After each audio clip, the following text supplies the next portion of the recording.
back to my car. Welcome back to my channel with me in the car driving. New year. I've been wanting to put out a video like this for a while now. Pretty much, if you see the title, it's movies that I love that I feel like you should watch. This isn't my all-time favorite movies list, although some of these movies are probably would be in that list. If I really gave you a list of my favorite movies of all time, honestly, I would add movies like Training Day, The Departed, Lion King. You know, those movies I love, but I feel like everybody knows about those movies. Everybody, I think for the most part, if you like movies in some capacity, you have heard of Training Day. You have heard of The Departed. You have heard of Lion King, of course. So this is a list of movies that I feel like people have heard of, but I feel like they don't get recognized enough. And these are movies that I truly, truly love. They're not too obscure or anything. So yeah, there's no ranking, there's no number. I think I got 8 or 9 movies on this list. I wanted to make more, but I wanted to add more to the list, but I just did it. I don't know. I wanted to keep it kind of on the shorter side, but it was tough. It was tough. There's definitely a lot more movies that I love, obviously, out there, but I feel like these movies right now are movies that I would want to talk about right now. I'll probably make another video later on with another list of movies that I feel like you should watch. So again, these are just movies that I feel that you should watch. That's really what it is. I'm not trying to make this top 10 movies of my life or anything, my favorite. It's just movies that I feel like you should watch. And I hope you guys appreciate this list. I hope there's movies in this list that you guys have never heard of. I've probably talked about a lot in my Instagram page or with people around me. I'm pretty sure I've told people countless times to watch these movies. And finally, I can just make a video about it. And yeah, here we go. The first movie that I want to talk about is probably the most recent one that has come out in the last couple of years. It came out, I believe it came out during the pandemic. It's called The Empty Man. This is a movie that, honestly, if you go read about it, it's pretty, it sucks. It sucks what happened to this movie. It's directed by David Pryor. It's a horror movie. I believe it was by Fox. And the story, long story short, pretty much, this movie was pretty, was kind of shelved. They gave a lot of money to the director to make his movie, and Disney ended up buying out the studio. I don't know, all these things started happening. It was during the pandemic, and this movie was just kind of sitting there. It was made, they released it for maybe a week, and critics panned the movie. It was doing terrible. It was only out in theaters for like about a week, and then it was just kind of released to the public on demand, or there wasn't even a real DVD release for it. It was all through just streaming, and it sucked because you watched the movie. I watched it partly because of Chris Stuckman. I saw his video, and when she started talking about it, this movie is actually really, really good. It's a creepy story about, it sounds like a Slender Man, it sounds like the Bye Bye Man, but it's nothing like those movies. I feel like the direction this guy wanted to go to was actually really, really creepy. And I thought it was a good story. I really think it was a good story. It was well acted. It wasn't your typical horror by the number movie, and that's what I loved about it. It took a risk in the genre, I feel like, and it's not for everyone. I understand that it isn't, but I feel like it was done. It was put out, and it was such a disservice to the filmmaker and to the actors and everybody involved. So I feel like I needed to show it some love. And now I think when it first was released, it was pretty rotten on Rotten Tomatoes. It was doing pretty bad. I believe now, through all the kind of the rise of people that are watching it now, I want to say it's in the 70-80% tile of Rotten Tomatoes. I could be wrong, but people are starting to watch it now, and they're realizing, I know this movie, there's something here, there's a vision here, and I feel like if people could just watch it, they'll appreciate it more. I really hope people do check this movie out. It's on HBO Max right now. If you can, check it out. It's a creepy film. It's pretty long, so there is definitely some slow burn in there, which I personally love. I love a slow burn horror movie. I love slow movies. If they take their time to tell me a story, I appreciate you in the long run if the story is well done. And I feel like this is one of those movies where, even in the end, I was kind of confused on what the heck I just watched. But man, there were some creepy moments in this movie that I appreciated.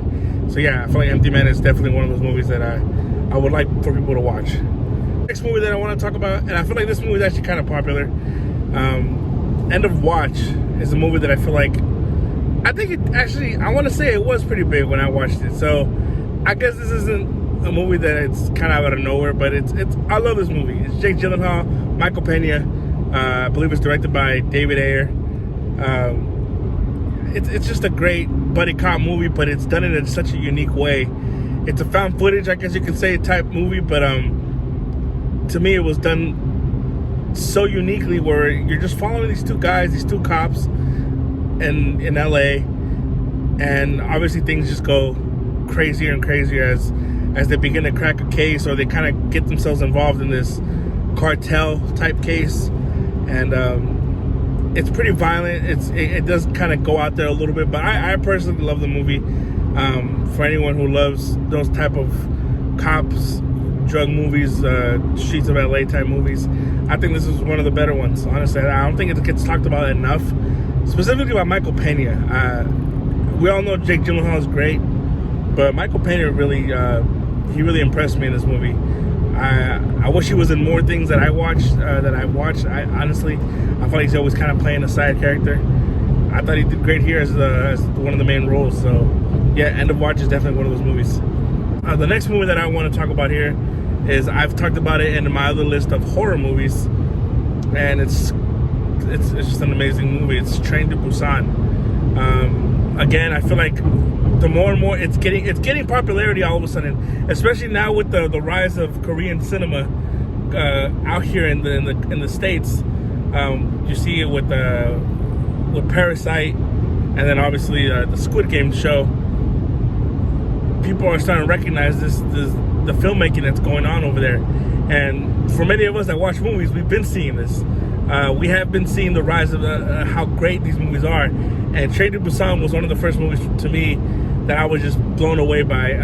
It's a zombie film, and I remember when I first heard about it, I'm like, okay, it's another zombie film, but this movie it does something to you. I feel like, and to me, what it does, it adds the emotional side aspect of the post-apocalyptic world. I mean, it's about this dad and his daughter, and it really is about family. It's about doing what you can to protect your loved ones.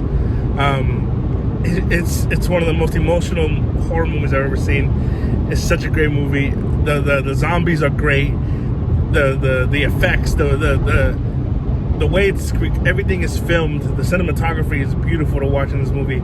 It's a movie that just blew me away, and I'm glad that it's getting more recognition now. I'm beginning to see it pop up all of a sudden on many people's lists and movie reviews and stuff like that. So I'm happy. I'm happy people are watching it. But yeah, it's definitely one of those movies that just, I feel like it needs to be respected more. And honestly, it's one of the better zombie movies I've seen in a very long time, probably ever. So Train to Busan definitely is one that I feel like people need to check out. Another movie that I want to talk about is Eternal Sunshine of the Spotless Mind. I feel like when I ask people about this movie, for the majority of people that I know, have no idea what this is. And it's shocking to me because I remember when I watched it, I thought it would have been big. I thought it would have been a bigger release. I was younger when this movie first came out, but I remember watching it and I remember like, man, this movie it's beautiful. And as I grew older, I began to appreciate it even more. It's Jim Carrey and Kate Winslet.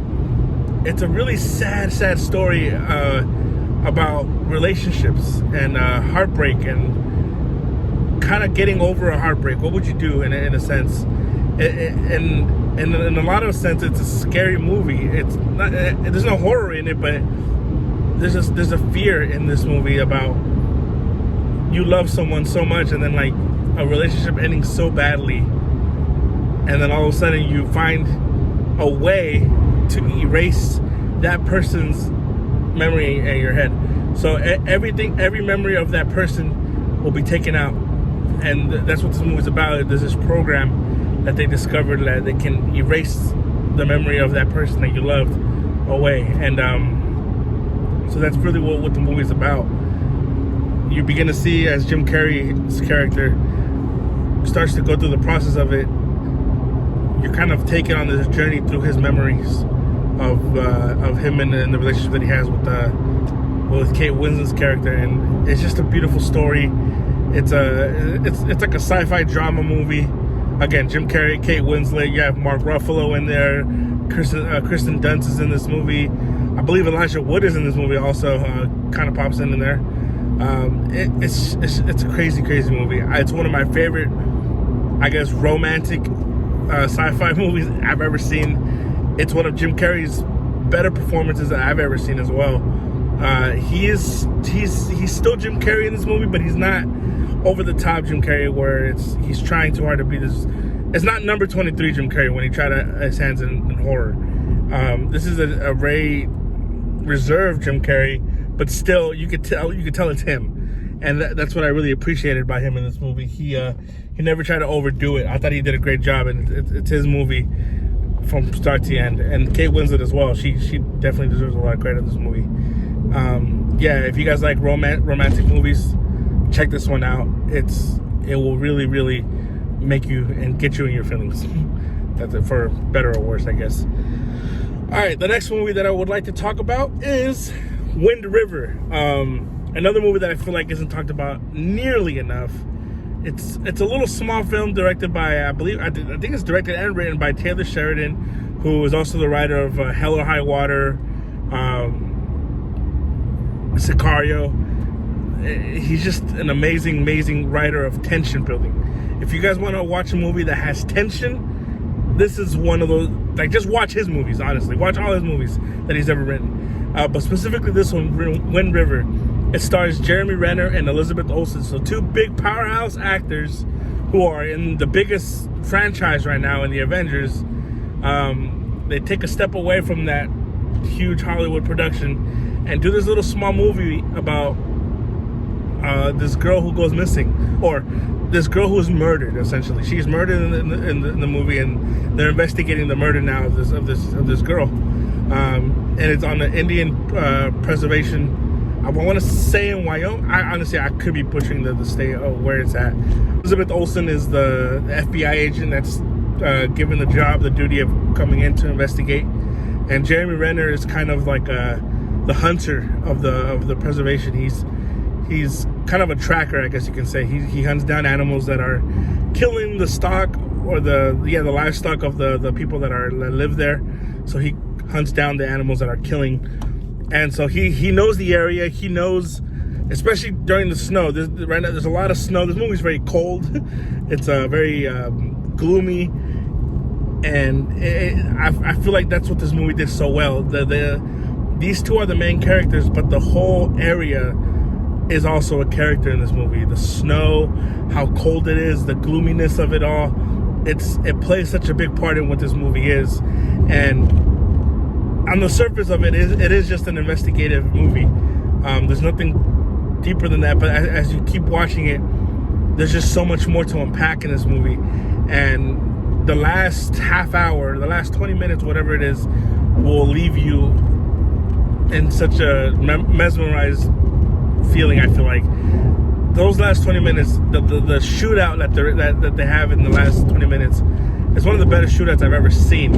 And it's not this extravagant shootout where there's all these types of machine guns. No, it's a basic shootout, but it's done so well. Why? Because of the tension that they were able to build in this movie, and in those last 20 minutes, it's something that I hardly ever see. And they do such a great job of building this movie and building it up until you finally get to that scene where you're just like, you're invested. You're really invested into the story and what they're doing. And it's such a wonderful payoff. Those last 20 minutes. Again, Jeremy Renner is one of the best actors working today. Elizabeth Olsen is one of the better actresses working today. Both of them do an amazing job in this movie. And I feel like people aren't talking about it enough. And even in the end of the movie, they talk about how this happens often with women, and these preservations. How often these people go missing, and it's not talked about. And even in this movie, when you watch it, and they send Elizabeth Olsen, they send one FBI agent, and they don't even seem all that too worried about it.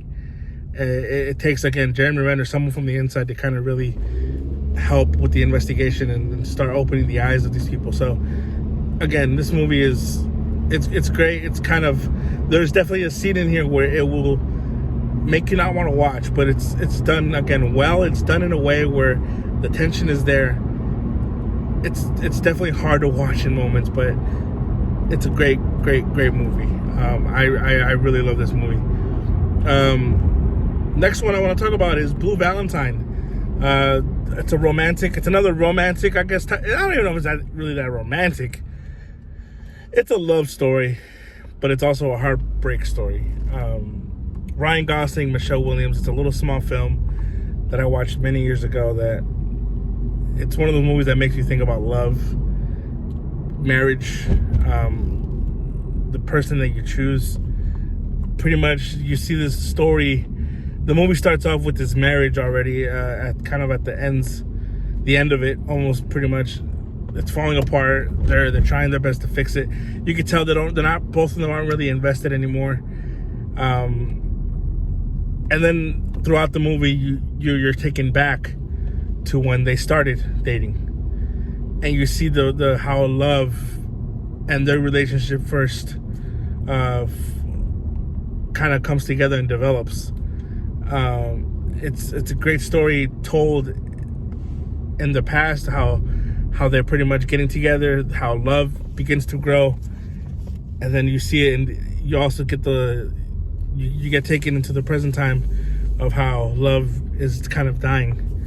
It's a sad story about love, and why I loved it is because it's the reality of a lot of these relationships. It's not always your happily ever after Disney type movies. You know what I mean? It's I think sometimes we get played that it is always like that. Relationships are hard. Living together and loving each other, it's hard.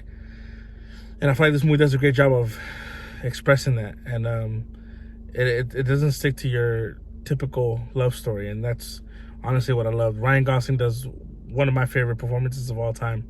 He absolutely kills it in this movie. Same with Michelle Williams. Both of them just do an amazing job. It's not talked about enough. I feel like when it comes to Ryan Gosling movies, it's not talked about enough, and I thought he did an amazing job in this film. Next movie that I would like to talk about is Spotlight. This is one of my favorite movies of all time, for sure, hands down.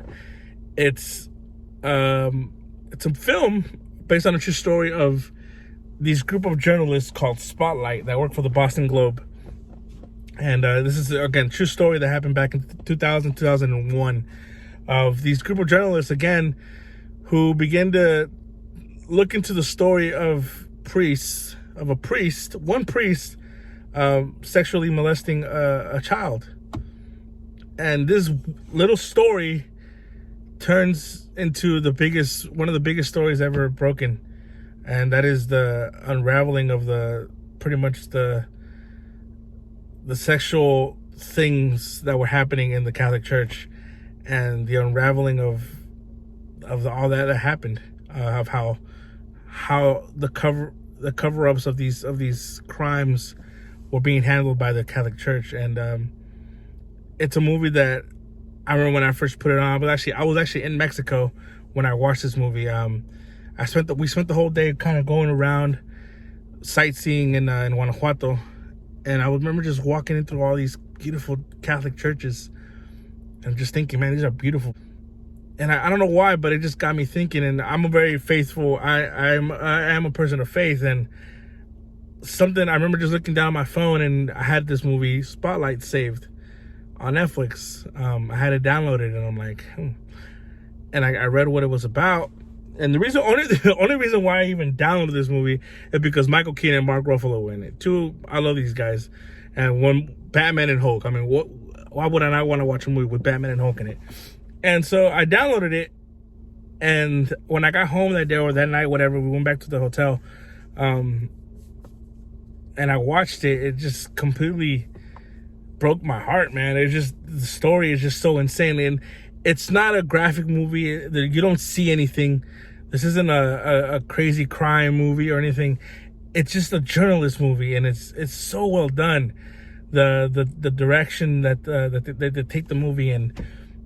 It's such a great cast of people that are in this movie, of how they broke the story, how one priest leads to another priest, and all these cover-ups that they unravel.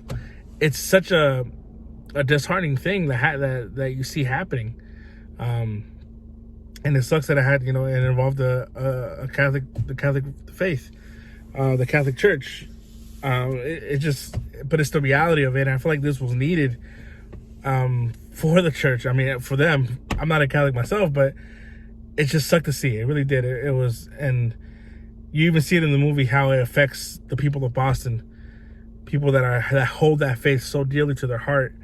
And oh man, it's just, I would love to talk more about this movie, but if you guys can go watch it, trust me, it will blow you away, just on how they unravel the story. Again, Michael Keaton and Mark Ruffalo are just amazing in this movie. It's a beautiful movie, and I wish I could talk about it more, but yeah, for right now, that's a movie that I feel like people need to watch. I have two more movies here that I want to talk about. The first one is Sing Street. It's an Irish movie that I think I saw in Mexico. Again, during that time, I would download movies often, and I would go back to my house, the house that I have over there, that my family has over there, or sometimes even just if we were at a hotel for a weekend, if we were in the city, and I would watch these movies. Sing Street is one of those movies that, to me, again, doesn't get talked about enough. It's just a fun coming of age type movie. It's about this group of friends. First of all, it's about a boy who gets moved to a new school, and he has this girl. There's this girl across the street of the school that he really likes. He begins to try to get at her, and he pretty much tells her that he has a band, and now he has to form a band pretty much to get this girl. And not only that, but he wants to use her as the model for the music videos that they have as they're forming this band. This takes place like in the 80s and has a good retro feel to it. The music to it, again, one of the best soundtracks I've ever heard for a movie. The music that they created for this movie, it's so good. And so he goes around. It's a funny movie. It's a feel-good movie. But there's also some really deep undertones of this movie, and some dark subject matter that they don't unravel too much. But man, there is moments here that are just so emotional. Again, that girl, you begin to get to know her more and her life, and it kind of it leaves you like just heartbroken a little bit for her. And it's such a good movie. It's it's wonderful to watch. I feel like anyone can watch this movie and just take great things away from it. But one of the things that I really appreciated was the relationship between the main character and his older brother. His older brother was the one kind of feeding him the music that he should listen to. He was like, hey, he was giving him records. He was telling him what kind of music is good. And the influence that an older brother has on a little brother, I feel like this movie did such a great job. This movie was for brothers. There is a love story in there, yes, but at the end of the day, it's a story about brothers, and at the end they even tribute to brothers, and it's a great movie. It touches the heart. It pulls on the heartstrings for sure. And the music it's so good. The music is so good. I still listen to the soundtrack to this day, and I'll put this movie on whenever I'm feeling some type of way, and I put it on and I have a great time with it. It's a really good movie. The last movie that I want to talk about is Tigers Are Not Afraid. One of the best movies I've seen ever. It really is. I don't care what people say. I know these are some hot takes here, but to me, it's one of the best movies I've ever seen, and I'm better for it for watching this movie. It's on Shudder right now. It's a horror fantasy film, drama, I guess you can say. It's a horror drama fantasy film about these group of kids who live in Mexico, pretty much on one of the, I want to I want to say, they never really said it, but I want to say it's around Juarez, one of those towns in around the border, where the cartel is very violent, and they're pretty much kidnapping people and killing them. And these group of kids are pretty much all orphans, and they're living on the streets of this city. They create their own whole little homes, and that's where they live. And it's one of the darker movies I've ever seen that dealt with this type of subject matter. But it's such an opening to the reality of what's going on down there right now, especially me being as a Mexican American and seeing it when you go down there and you visit, and you have to be kind of on the lookout of what's going on. And even this past year, what's going on right now, where my family's from, it's a sad thing to see. And this movie just paints a great picture of what the kids are going through. They use a fantasy, like the kids' imaginations of what they see, to tell the story and to kind of push the story forward a little bit. And they do such a great job. Issa Lopez is the director, which she's liked my review on Instagram. She even said thank you on the commented on it and said thank you, which if you're somehow watching it, thank you.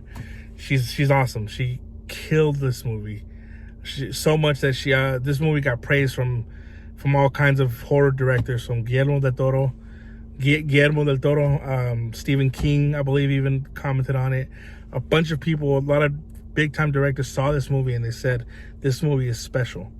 And so much now that she is now, I want to say she's still working with Guillermo on a future film. I'm not sure what they're going to work on, but I'm begging people to watch this movie, because I think it really, not only is it a good movie, not only is there's a lot of tension in this movie, it's a sad film, man. There is some emotional punches to the heart in this movie that will leave you just not want to leave your house for a day. It stayed with me for so long after I watched this movie. I kept thinking about it. I kept thinking about the kids. The kids are so good in this film. To be so young and so well trained to act in the ways that they had to act in this film. It really felt like someone just placed a camera with these kids and just said, and pretty much just followed them around. It really felt so real. And I feel like, again, if you have any heart, check this movie out, man. It's good. It really is good. There's some violence in it. There's definitely some I don't want to say gore, but there's definitely some little moments of violence in it. And again, they use the horror aspect as their fantasy, what they see, but it really makes you think on the reality of it. What is the things that scare us in real life? Sometimes the harsh reality is reality. What's going on out there? Those are the monsters. Yeah, this movie is beautiful. It's a movie that I wish I could watch again for the first time. And again, when people don't even know about this movie, I urge them to watch it.